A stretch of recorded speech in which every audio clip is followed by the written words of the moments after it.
غبن کر کے، لوگوں کا مال لوٹ کر، لوگوں کی زمینیں ہتھیا کر، لوگوں کا پیسہ ناجائز طریقے سے ہتھیا کر جب انسان خود یا بچے کھاتے ہیں، پھر نہ اس کو مسجد میں جانے کو دل کرتا ہے، مسجد میں جا کے تڑپتا ہے کہ کیسے باہر نکلوں، اور نہ نیک لوگوں کے پاس بیٹھنے کو دل کرتا ہے، نہ عبادت کرنے کو دل کرتا ہے، چونکہ دل کالا ہو جاتا ہے۔ تو اس لیے جو لوگ اچھی صحبت میں بیٹھتے ہیں، حلال مال کھاتے ہیں، اللہ والوں کے مال کو کھاتے ہیں، اچھے چیز کو، تو اللہ تعالیٰ ان کے دل کی رونق کو بحال کر دیتے ہیں۔ اس لیے سعد رضی اللہ تعالیٰ عنہ کہنے لگے یا رسول اللہ میرے لیے دعا کریں میں مستجاب الدعویٰ ہو جاؤں۔ تو آپ نے فرمایا اے سعد میرے ماموں ہو آپ، لیکن آپ حلال چیز کھاؤ، مشکوک چھوڑ دو۔ تو اس لیے دع ما یریبک الی ما لا یریبک، وہ ہے کہ انسان کو جو شک میں ڈالے اس کو بھی چھوڑ دیں۔ تو یہ حلال مال خود کھانا، اولاد کو کھلانا، یہ اصل میں اعمال پہ لاتا ہے، اور اللہ تعالیٰ نے حلال مال کے ساتھ عمل صالح کا ذکر کیا ہے نبیوں کو، رسولوں کو۔ تو اس کے بعد آپ دیکھیے کہ جہنم والوں کو دو دعائیں جہنم والے کریں گے۔ جہنم میں جب بندہ چلا جائے گا تو وہ جہنم میں عذاب میں آئے گا، تکلیف میں آئے گا، اب وہ وہاں اذیت میں ہوگا تو وہ اس وقت چلائے گا، روئے گا۔ اس وقت فرشتے پوچھیں گے وہ کہیں گے آخر یا مالک لیقضی علینا ربک، پہلے فرشتوں کو پکاریں گے، پھر مالک دروغے جہنم کو، وہ پوچھے گا بولو کیا بات ہے، وہ کہیں گے ہمیں بہت تکلیف ہو رہی ہے، تم ہمیں یہاں سے تھوڑی سی جو ہے رعایت دلوا دو۔ وہ کہے گا کیا تم علم تکن آیاتی، کیا تمہارے پاس آئی نہیں تھی نشانیاں؟ وہ کہیں گے آئی تھی۔ اولم تکن تاتیکم رسلکم بالبینات، کیا رسول تمہارے پاس نشانیاں لے کر نہیں آئے تھے؟ تو وہ کہیں گے جی بالکل آئے تھے رسول۔ پھر وہ کہیں گے کہ ٹھیک ہے لیکن اب میں کچھ نہیں کر سکتا، اب تمہیں یہیں پہ رہنا ہوگا۔ تو پھر یہ وہاں جو دعا کریں گے ربنا غلبت علینا شقوتنا وکنا قوما ظالمین ربنا اخرجنا منها فإن عدنا فإنا ظالمون، اے اللہ ہمیں ایک موقع دے دے، ہم اس کے بعد یہ غلطیاں نہیں کریں گے۔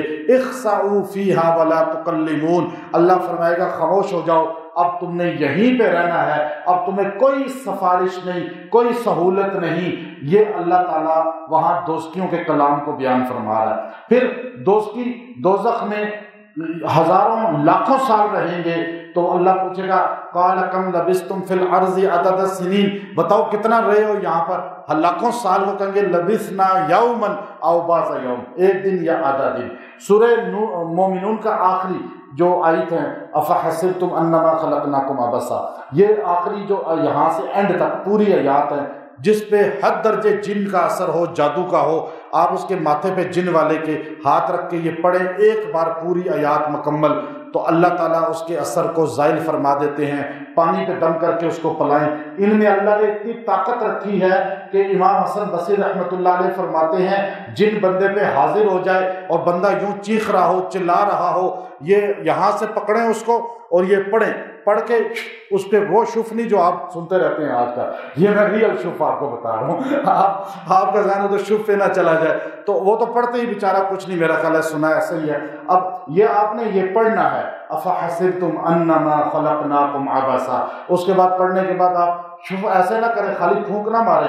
میں نے کیا بتایا تھا کہ اس میں شفا نہیں ہے جب تک آپ کے تھوک کے ذرات بیچ میں نہ جائیں، لعاب کے، وہ پڑھائی کا اثر معمولی سے، بالکل ہی نہیں تھوک دینا کہ اگلا کہ یہ کیا کر رہا ہے مجھ پہ، معمولی سا تو ایسے ہوتا ہے جو آپ دیکھیں گے اس پہ جن ایک دم جاتا شروع ہو جائے گا۔ سر پہ ہاتھ رکھیں ماتھے پہ اور یہ ایک بار پڑھیں، بس آپ آزما کر دیکھیں، آپ کو اجازت ہے، انشاءاللہ آپ خود سارے عامل بن گئے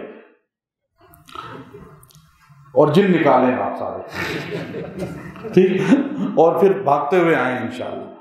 کل یہ نہ ہو ایک بھی تراویح میں نظر نہ آئے، ساروں کے جن اپنے نکل گئے، ہاں شف شفی ہو جائے گا۔ سورہ نور یہ اتنی خاص صورت ہے کہ یہ گھر میں نور لے آتی ہے۔ جو فقہا نے لکھا کہ جس گھر میں سورہ نور کی تلاوت ہوتی ہے اس گھر میں کبھی لڑائی جھگڑا بے برکتی نہیں آتی، مہینے میں ایک بار اس کو گھر میں پڑھا کرے۔ اس میں اللہ تعالیٰ نے نور رکھا ہے گھریلو زندگی کا، اس کا نام اس لیے نور ہے کہ اگر گھر میں جھگڑے ہوں پڑھ کے پانی پہ سب کو پلا دیں یا کھلا دیں، گھر میں لڑائی ختم ہو جائے گی۔ بے برکتی ہو سورہ نور پڑھیں، اگر فساد ہو سورہ نور پڑھیں۔ اللہ نے اس کو نور بنایا، یہ نور نام ہی اس لیے ہے کہ یہ گھریلو زندگی کے نور کے ماحول کو بتاتی ہے کہ گھر کیسے نورانی ہوتا ہے۔ اب آپ خالی نور اس سورہ کا نام تو سن لیتے ہیں، لیکن پتہ ہی نہیں مسلمانوں کو کہ صحابہ اپنے بچوں کو، عورتوں کو سورہ نور یاد کراتے تھے۔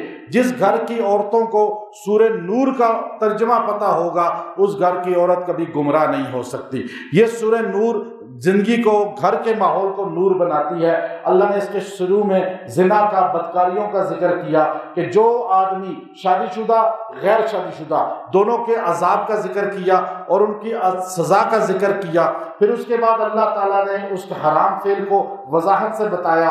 پھر اس کے بعد ایک دوسرا فعل بتایا کہ جو گواہی جھوٹی دی جاتی ہے، عدالتوں میں لوگ بکتے ہیں، بھائی لوگ کھڑے ہوتے ہیں کرائے پہ، جی ہم گواہی دیتے ہیں 2000 روپے ہمیں دیں، اب وہ گواہ آ کے جھوٹی گواہی دے کے جاتا ہے۔ اللہ نے کہا وَلْيَشْهَدْ عَذَابَهُمَا، اللہ ان کو بھی جو بدکاریاں کرتے ہیں اور یہ جو جھوٹی گواہی دیتا ہے، اس کو بھی اللہ تعالیٰ کا عذاب ہے۔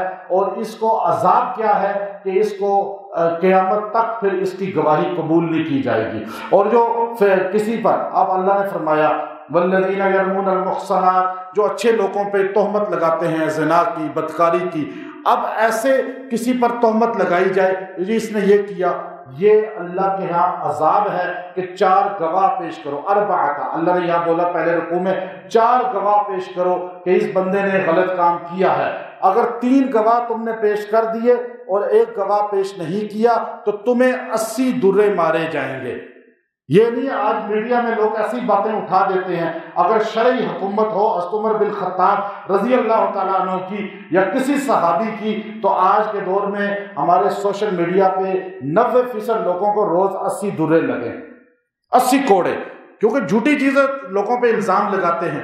تو اس لیے 4 گواہ اگر نہیں ہیں، خالی تم کو جی میں نے دیکھا، ایک بندہ چاہے وہ جنید بغدادی، شیخ عبد القادر جیلانی جیسا بندہ ایک کھڑا ہو کے کہے جی میں عبد القادر جیلانی جیسا بندہ ہوں اور میں غوث پاک جیسا بندہ ہوں، لوگ بھی کہیں گے غوث پاک جیسا ہے، اور وہ کہے جی فلاں آدمی بہت بدکار آدمی ہے، فلاں عورت بہت بدکارہ عورت ہے، تو قرآن کہتا ہے ایک بندے کی گواہی نہیں مانی جائے گی اور 3 گواہ ان سے اور مانگے جائیں گے۔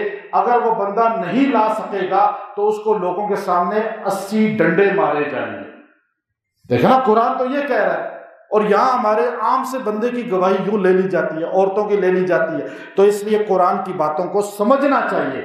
اب دوسرے رکوع میں سیدہ کائنات سیدہ عائشہ رضی اللہ تعالی عنہا پہ تہمت لگی اور منافقین نے کہا کہ ان کا کریکٹر صحیح نہیں ہے، اس پر قرآن نے 18 آیتیں نازل فرمائیں۔ کسی کے لیے قرآن نہیں اترا اس طرح جیسے سیدہ عائشہ کے لیے اترا۔ حضرت عیسیٰ پہ، حضرت مریم پہ تہمت لگی، حضرت یوسف پہ تہمت لگی، بچہ بولا، لیکن سیدہ عائشہ پہ تہمت لگی، قرآن نازل ہوا، عرش سے اللہ نے 18 آیتیں نازل کی اور یہ فرمایا ھذا بہتان عظیم، یہ بہتان ہے۔ اور یہ ان الذین جاءوا بالافک، پورا رکوع اس پر اترا ہے۔ ان الذین یحبون ان تشیع الفاحشہ، جو لوگوں میں گمراہی، بدکاری عام پھیلاتے ہیں، یعنی ڈانس، ناچ گانا، یہ ویڈیو اپلوڈ کرتے ہیں یا اس طرح کی چیزیں تشہیر کرتے ہیں، اللہ فرماتا ہے جو گناہ کی چیزوں کو عام کرتے ہیں اللہ ان کو دنیا آخرت میں دردناک عذاب دے گا۔ اب یہ بندہ مر جاتا ہے لیکن اس کا یوٹیوب پہ، اس کی سوشل میڈیا پہ اس کی تصویریں، ویڈیو اس کی چلتی رہتی ہیں، اس کے عذاب اس وقت تک ہوتا رہے گا جب تک وہ شیئر ہوتی رہے گی۔ یہ اتنا بڑا عذاب ہے۔ یہ دوسرا رکوع سورہ نور، اس کی سیکنڈ لاسٹ آیت کو سوشل میڈیا کے لوگ کثرت سے سمجھیں، اس کا ترجمہ پڑھیں، انہیں سمجھ آ جائے گی کہ آج سارے عذاب علیم کو دعوت دے رہے ہیں۔ اس کے بعد اللہ نے کہا الخبیثات، اور تیسرے رکوع کے آخر میں پاک مرد پاک عورتیں، ناپاک مردوں کے لیے ناپاک عورتیں ہیں۔ ایک بندے نے ابو یوسف رحمۃ اللہ علیہ کے سامنے سیدہ عائشہ کی توہین کی کہ وہ غلط تھی، انہوں نے کہا اس کو قتل کر دو، اس لیے کہ نبی پاک ہے تو نبی کی ساری بیویاں بھی پاک ہیں، یہ قرآن کا آرڈر ہے۔ اگر تم کہتے ہو بیوی ناپاک ہے تو اس کا مطلب ہے نعوذ باللہ من ذالک نبی کی ذات مشکوک ہے. تو اس لیے پھر اللہ نے اگلے چوتھے رکوع میں قل للمؤمنین یغضوا من ابصارہم، مردوں کا نظریں جھکا کے چلو، وقل للمؤمنات یغضضن من ابصارہن، عورتوں تم بھی نظریں جھکا کے چلو. مرد آج کل میں نے دیکھا ہے طواف میں خاص طور پہ ہم دیکھتے ہیں، ہم طواف کر رہے ہوتے ہیں تو یوں کر کے سمٹ کے نا کہ ہم کسی عورت سے نہ ٹکرائیں، لیکن عورتیں یوں کر کے طواف کر رہی ہوتی ہیں اور ایسے ٹکر مار کے گزرتی ہیں. آپ نے اکثر دیکھا ہوگا جو آپ میں سے گیا، عورتوں کو احساس نہیں ہے. روڈ پہ چلتے ہو مرد اگر نظریں جھکائے، عورت کو آرڈر نہیں. جیسے عورتیں یوں جو ہے نا، اکثر عورتیں اس چیز میں بے دریغ ہیں، طواف میں بھی بے دریغ ہیں. ہم وہاں حرم میں بھی یہ چیز دیکھتے ہیں، تربیت نہیں ہے. وہ سمجھتی ہیں شاید مردوں کو حکم ہے، حالانکہ مرد تو سمجھتا ہے کہ مجھے نظر جھکانی ہے، نہیں جھکاتا، وہ سمجھتا ہے میں غلط کر رہا ہوں. لیکن عورتوں کو احساس ہی نہیں ہے. مرد عورت دونوں کو آرڈر ہے کہ آپ نے نظریں جھکانی ہیں. پھر اس کے آخر میں بیچ میں اور بھی بہت سی چیزیں ہیں، لیکن میں آخری ایک بات اس کی کہ اس کے آخر میں اللہ نے 3 اصول بیان کیے گھریلو زندگی کے. تم کسی کے گھر 3 ٹائم میں نہ جاؤ. ایک فرمایا صلاۃ العشاء، بعد صلاۃ العشاء، صلاۃ العشاء کے بعد. دوسرا فرمایا دن کا، ظہر کے ٹائم جو ہے، دھوپ کا، گرمی کا، لوگ آرام کر رہے ہوتے ہیں، اور فجر کا ٹائم جو ہے. یہ 3 ٹائم میں کسی کے گھر نہ جاؤ. اور اپنے گھر میں بھی جاتے ہو تو سلام کرو تاکہ اندر ان کو پتہ چل جائے کہ کوئی آیا ہے. یہ نہیں کہ میری مامی کا گھر ہے، میری پھوپھی کا گھر ہے، یوں ہی گھر میں داخل ہو جاؤ. نہیں، اپنے گھر میں بھی جاتے ہو تو باہر سے دستک دو، السلام علیکم ورحمۃ اللہ کہو. یہ رول ہے قرآن کا، یہ نور ہے قرآن کا. سورہ نور ہے، گھر کی زندگی کو بتاتی ہے. پھر اس میں بتایا کن عورتوں کو پردہ کرنا چاہیے، کن رشتوں سے، اور کس ایج میں عورت کو پردہ بند حکم ہو گیا. یہ ساری چیزیں اس صورت میں بتائیں. اللہ عمل کی توفیق دے. وآخر دعوانا الحمد للہ رب العالمین.